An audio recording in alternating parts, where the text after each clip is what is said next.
Hi guys, how's it? How you doing? So filth and dirt will pursue strong and hard, but we deal. Anyway, so it's the next day today, as you can see, but I'm feeling like trash. I rarely ever, if I've got a message to give, bring it down to the next day. I just try to finish it all in one day, but I've got restrictions. I don't have my own place. I don't have my own anything. And so for those reasons, I gotta adhere to like rules, curfews for shower times and when I can be in the house. So I might have finished this message even going into the wee hours of the morning yesterday if it wasn't for the restrictions I have, but I have them. And we just have to deal, right?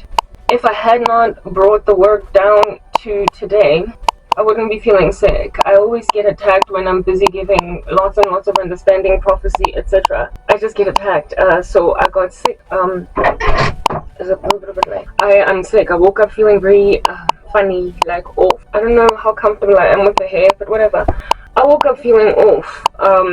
Very uncomfortable, sickish. So I just downed a whole bunch of fruit in the morning, my shake, feeling a bit better because it gave me energy, and I'm hoping that, you know, my body will just, as time progresses, you know, bounce back internally, like how I'm feeling. It's demonic, like no man's business what's happening right now, but this message got to be finished, and it will be finished today, even though I'm feeling really horrible. But of course in the night I was also attacked by, you know, it's just the same thing that's pursuing me, and for me it's like, okay, like seriously, whatever. There was a lot on my mind. So when I was like, what, 20, maybe 21, I don't know, I dated this, but frankly he was a domestic terrorist. I dated this domestic terrorist that had a gold tooth and some hips. Yes, that was a thing. I call him a domestic terrorist because he is destructive to the nation that is South Africa. He's the kind of thing that should just basically be extracted from society, but you know, they're still like walking around. Anyway, so I did not like this guy. I didn't have a crush on him. I didn't have feelings for him. But I had a horrible friend, otherwise known as a cousin. There is this cousin that I was very tight with when I was on the come up. You know, when your parents tell you bad company corrupts good character and you don't listen to them, trouble is gonna hit you. I really need to buy a tripod for my camera because it's gonna start falling apart. I've literally stacked things to put it at that height so that we can record. But anyway, moving on. This cousin of mine, we were tight, wasn't buddies growing up. I was a good student in school. I'm smart, like I think that's kind of clear. I'm really sharp. Not the best sports person, but I definitely got some brains and I can debate my way out of anything. So I was a force to be reckoned with an obvious great future. We went to different schools. Our parents sent us to different schools despite being siblings, whatever. And so I didn't really get to see my cousin that much, and I think it helps that our parents separated us young. Like in primary school, we started out in the same schools because they made decisions that we're going to send our kids to the same schools. Since we are related, we're brother and sister. But then later on, the dad made a decision that he's going to send his daughters to this school, and then my mom made a decision that she's going to send me and my sister to this other school. That separation made a massive difference in my, what shall I call it, waywardness or lack thereof as a kid. I did not mess up my life as badly as this chick did, but because of the few times that we would come together on school holidays, maybe weekends, I messed up a little. She was fast and forward and in a papa. I was a little bit more reserved. I had a shy thing going. I was smart and she was smart too, but just lazy.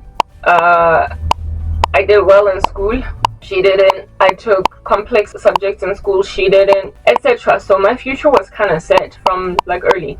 Alright, now the thing about a wayward child when you are a parent, a kid that just literally you cannot knock sense into their head, is if at all that child very unfortunately has friends or somebody, you know, a cousin with whom they're always rolling, they're going to be a bad influence on that. Because I was the shy one, a little bit more reserved, kept in a corner, I was in a position to be influenced. I was literally in a position to be influenced by this cousin. And unfortunately for me, because I was a dumb kid, even though I was a smart kid, I kind of looked up to her.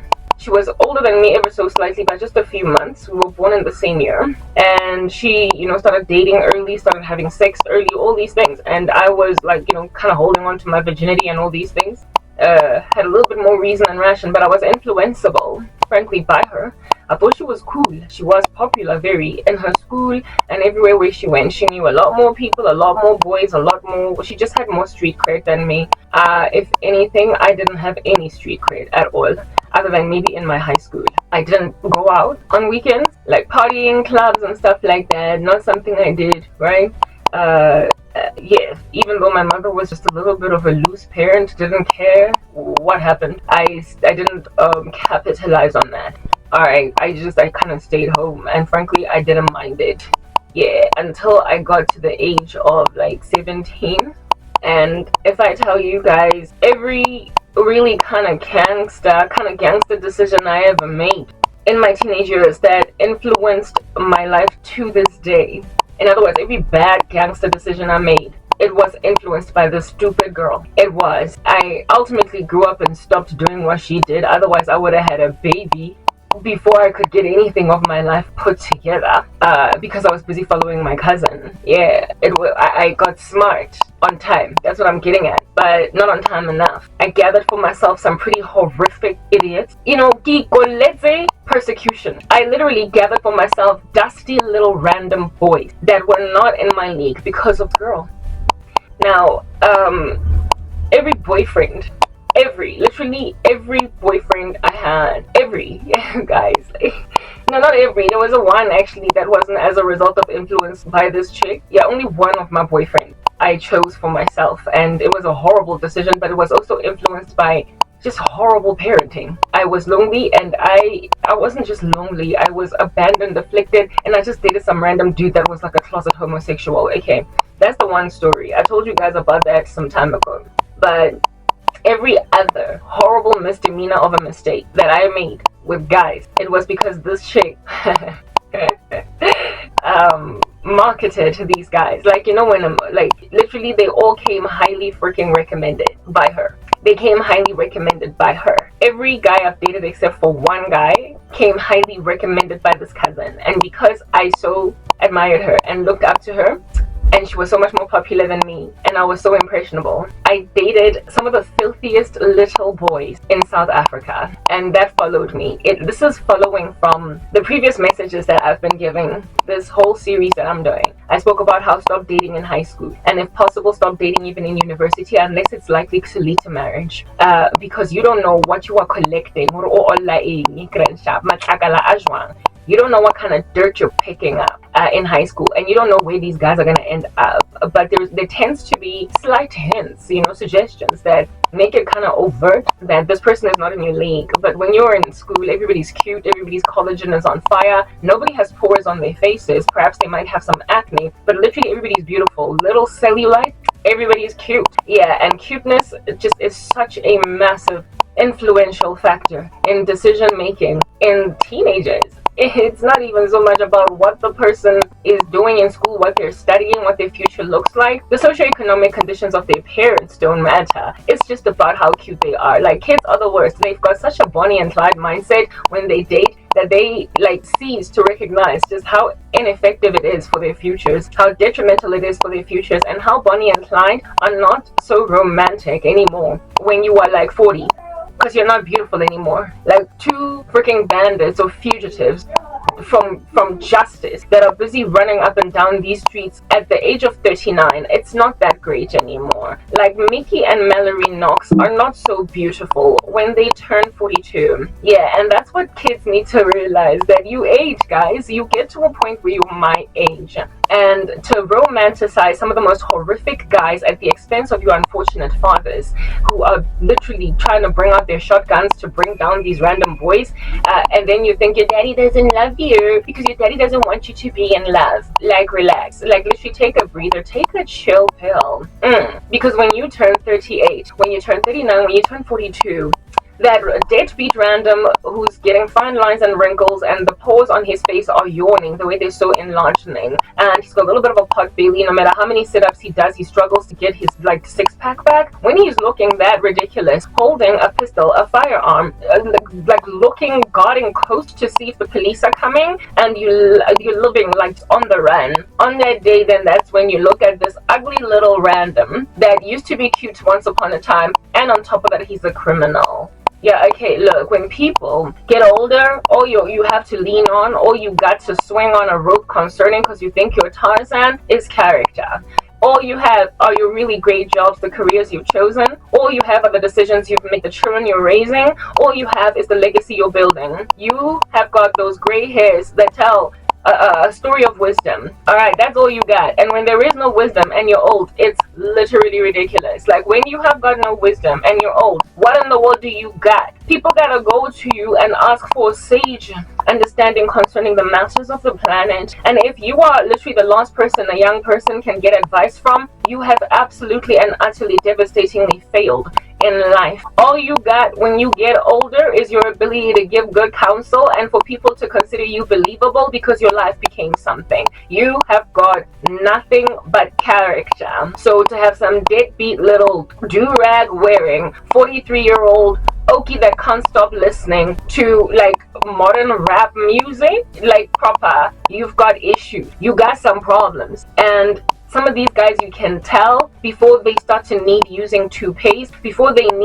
start to need shaving their full heads because they are no longer growing hairs in certain places. Yeah, no, all that you tend to be able to spot literally from a mile away a dude that's going to be ransacking you with little Uzi Vert at the age of 42 in terms of music. You literally can spot them from a mile away, and I'm here to help you teenage girls, early 20s, make a better decision about not dating a dude that today is listening to Uzi Vert and is going to be listening to Verdi, the version of him 20 years down the line that is only 20, right?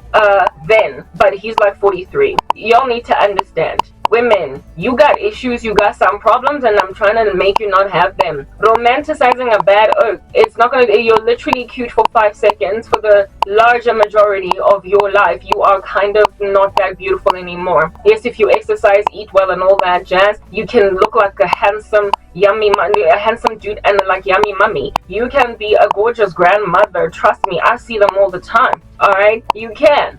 But you are still literally, you pale in comparison, like quite significantly you fade to a 24-year-old. Like, there is nothing you can do at 59 to give yourself the glory of a 24-year-old. So even though you can be a gorgeous grandmama, you are still a grandmama. And ain't nobody wanna be Bonnie and Clyde the grandmama. Ain't nobody wanna be Mickey and Mallory Knox the grandmama.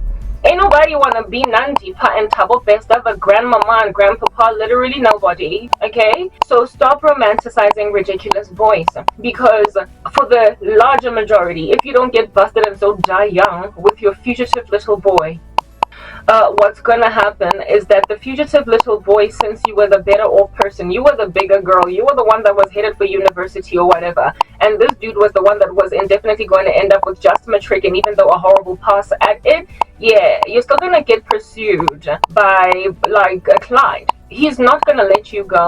Like, you're sticky like bubblegum. You must understand, when you are entirely and comprehensively literally out of your mind, beyond the league of a dude in high school, when you break up, whatever he turns out to be, which is the inevitable older version of Clyde, which is not cute anymore, yeah, he will hate that once you were his bunny. When you are doing really well in corporate, when you are running a show, when you are raising some cute kids, when you are that yummy grandmummy. In other words, when you turn out alright. And so he's gonna make sure you don't become the yummy grandmummy, but like some cracked up version of a grandmummy, just like he's a cracked up version of a granddaddy. You must understand that he's going to try and take away from you the glory of your aging.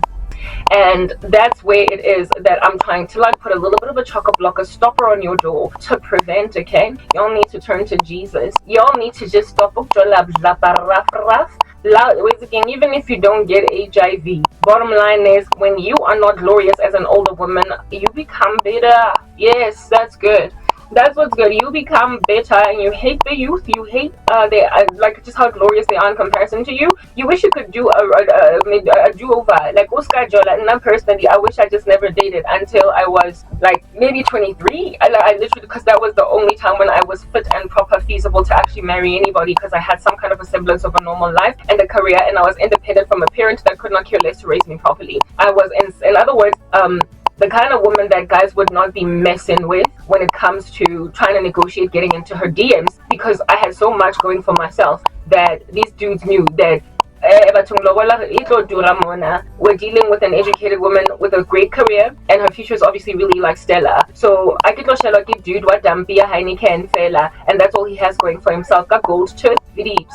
I'm not doing it. And in and of myself, I was self-aware enough, yes, to know who not to date anymore. Apparently, allegedly, a person's brain is only ever fully developed at the age of 25. You guys, 25. I mean, that is such a far off age. It's like literally, it might as well be old age. I thought people's brains developed finish and clear in the teenage years, but apparently 25 is that number. So it made sense that later on in life, I stopped like following the like horrifically weird, ugly footsteps of my cousin, and that happened before 25, right? But I was older than 17. I was older than 17.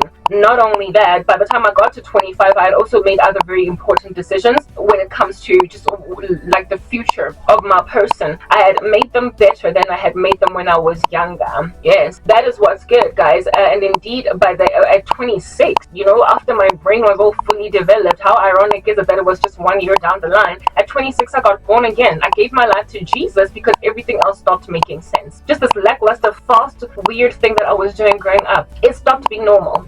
It stopped being normal. The party life, the hangovers, the cigarette smoking, like what? Who does that? Like I was like, I'm sorry, no. I think God is real. And so I got saved. Like Papa, I gave my life to Jesus because I was tired of this lifestyle. And I was also sick and tired of having sex with new guys. In other words, I broke up with my ex of 5 years and I was like, I'm sorry, I'm not having new like man parts in my body. I just like, I feel like there's something kind of prostitute-y about that. Something kind of harlotry, the oldest profession in the world. I'm not doing it. It's just I was not trying to have some new dude ram into me. Again, I was like, what? We were supposed to get married, dude, and it didn't happen. I'm not trying to increase my body count. I was highly unsatisfied by the fact that I had to date so many people first before, for the life of me, I got married. And for me, it was about the fact that my nether regions, my womanhood, I just didn't want a new guy in it. Like I didn't. I literally did not want a new dude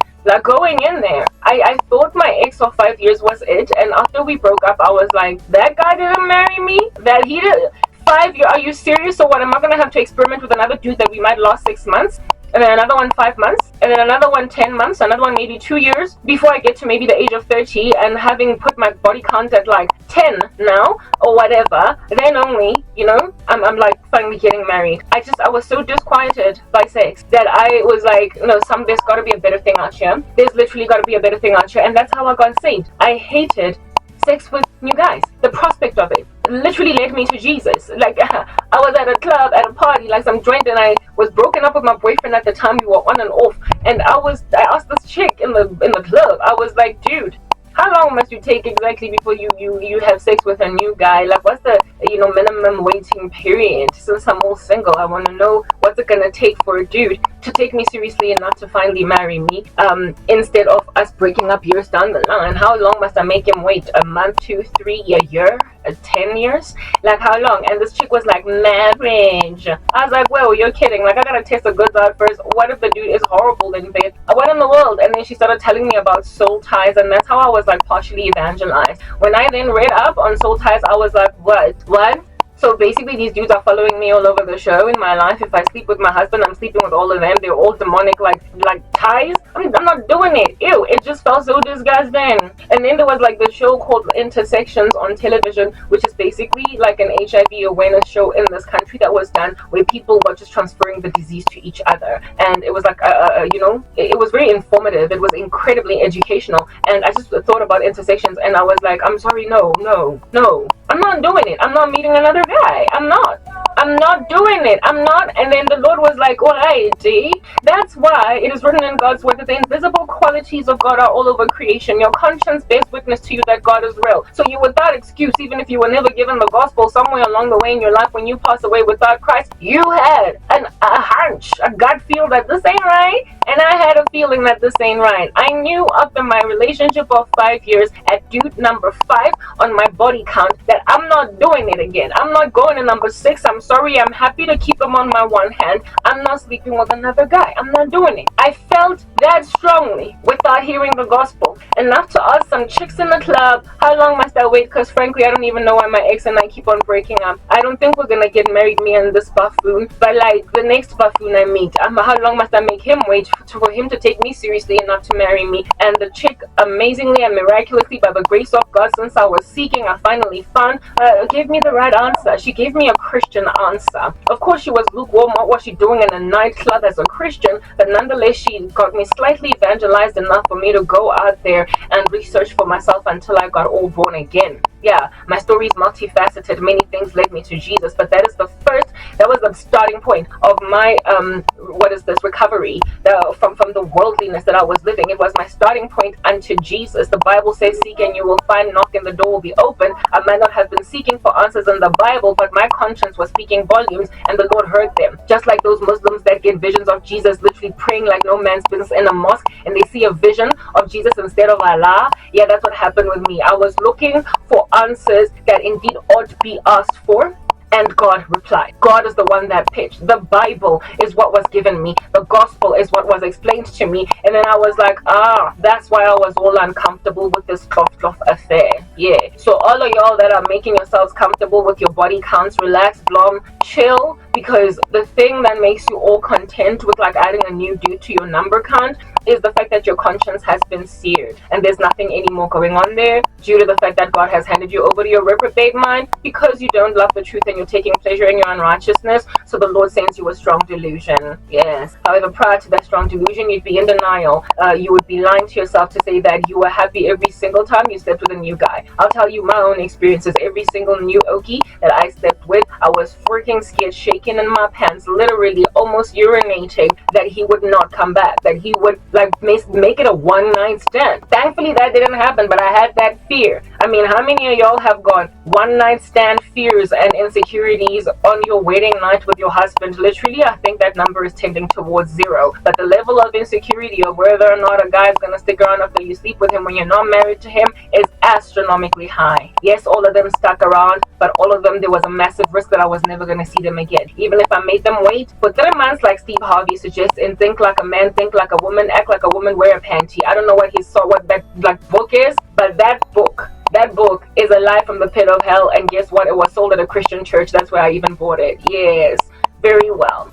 So all of this fornication gets you like attached, sutured, lerogwa, engrafted into, become one flesh, client, proper, little criminal okies, buddy Yipsy, little gold teeth. That's what's good. Yeah, you go and you like suture yourself to these random guys. Yes. And that's what's good. And then you break up with them. You create a sexual bond with these like okies, and they're kind of criminal and they're not in your league. So now that you're like their wife basically spiritually, do you think they're just gonna let you go? You know, men have this thing about their women, hey? If I can't have you, I don't want nobody, baby. If I can't have you, whoa, they sing that. Yeah, and then they go and they like drop a bullet into your skull because you're jumping them. Men are a lot more territorial than women are, by the way, when it comes to dating them. So once you move on to like the next guy, on to the next one, on to the next one, on to the next one, these okies are gonna gnash and weep their teeth. They're gonna gnash their teeth and weep, just like they do in hellfire. And then afterwards, they're gonna pursue you, Gadikari. If they can't get you back up, bring back lost lover, or Gorilla, or whatever, they are going to shatter your future. Make sure that you don't get married to another person, or be satisfied in a relationship. The fear that you have with a one-night stand, make that a thing through sorcery to make sure that every new guy that you sleep with literally does not come back the next day, and then you find yourself this person that's just adding onto your body count, and like nobody's is marrying you. Guys, yes, and there's nothing more like detestable than a bunch of 39-year-olds, 45-year-olds, 50-year-olds just continuing to have brand spanking new sex with new people in the office. Like, it happens so much on Hollywood movies. Like, this woman that's like single at 49, and she's busy like having an affair with a dude in the office, and the two of them got wrinkles on their sides. They've got like, what do they call this thing? They both of them got this like bad skin because like everything is falling apart, everything is sagging, and they're still finding new guys to sleep with. They're not as spunky, as gorgeous, as beautiful as teenage bodies, but just like teenagers that are fornicating, they're still fornicating at 49. It's unattractive. Literally, the only person you should be sleeping with at 49 is your husband. The only one that ever got to see your 25-year-old body, and now that it's 48, he's like, I guess everybody ages. I guess all of us are sagging. But all of this stuff, like your 49-year-old boss in the office, and then there's like gossip that she's having an affair with the general manager on the second floor. It's just gross. It's gross. But when it's the youth, you think it's fabulous. I'm sorry. Take her into consideration. People get older, and when people get older, hooking up just looks really tacky. It does.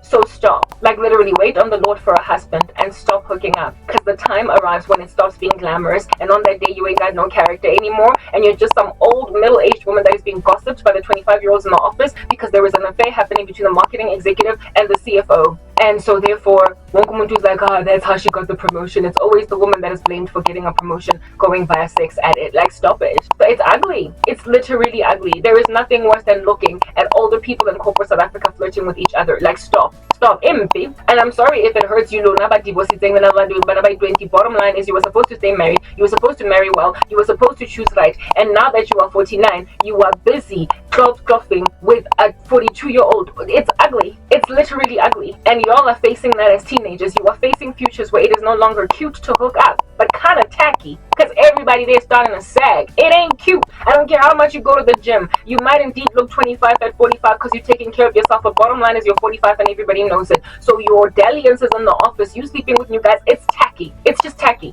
But y'all still be doing it. Trust me, you're gonna still keep doing it. If at some point where your brain is about to develop and you're heading for the age of 25, it's going to catch up with you. And for me personally, that time was when things were so shaky in my relationship of 5 years with my ex, when they were so shaky that it looked like we were not going to get married after all. And I was like, really, I gotta get a new guy. No, I can't. It's uncomfortable. It got uncomfortable. But I had established a bond with that gangster, and he's now still to this day. Since then, like, what is this, like a rat tail? And I'm like, I can't deal. Leave me alone. Let me go get married. You are going to get pursued like no man's business by dudes in the past that you dated that don't make sense. Gold tooth. You only take like,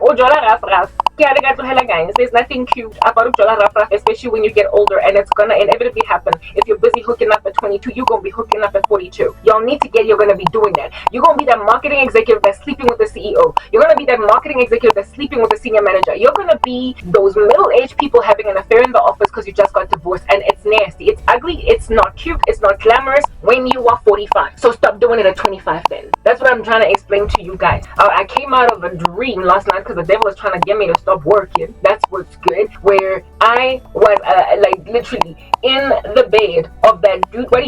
I wasn't even attracted to him, but I had sex with him. I had a relationship with him. We dated. And during the time that we dated, we were fornicating. And I remember what a big problem I had with the fact that he's not cute enough for me. I don't like him. He's not tall enough for me. I don't like him. What am I doing with a guy on like the gold tooth? And on top of that, he's got hits. He had ears. He looking like Tumisho Masha. And I did not like that. I was like, I couldn't even grab him. Like during, you know what I mean? I couldn't, because I just felt like he's got more body than I do. And I wasn't physically attracted to that guy from the time I met him. He looked like one of my exes that I did have really strong feelings for, but on the face only. Everything else about him, and on top of that, named him ZCC. So I was disquieted even by his religion. I didn't like that named him ZCC. I didn't like that he had a gold tooth. Like, he was a little bit too gangster for my liking. I can't gold teeth, and he was shorter than me, and on a little hipsy, and he was not in my league. Literally, it was so clear. But guess how highly recommended he came with my cousin. Cousin Yaga. He hundreds of oh Garabo Hashem. You're gonna love him. Otwana ex the one that you broke up with and you're still in love with. Yeah, no, they even look alike. And he came so highly recommended that I was like, okay, I guess I'll give him a chance. I gave a dude a chance. Wam ZCC, wa L Gold Tooth, wa Deep Sinyana, Le Ezi, and and on top of that, unasa my cloud too. Unasa bahali, nanekile motwa university.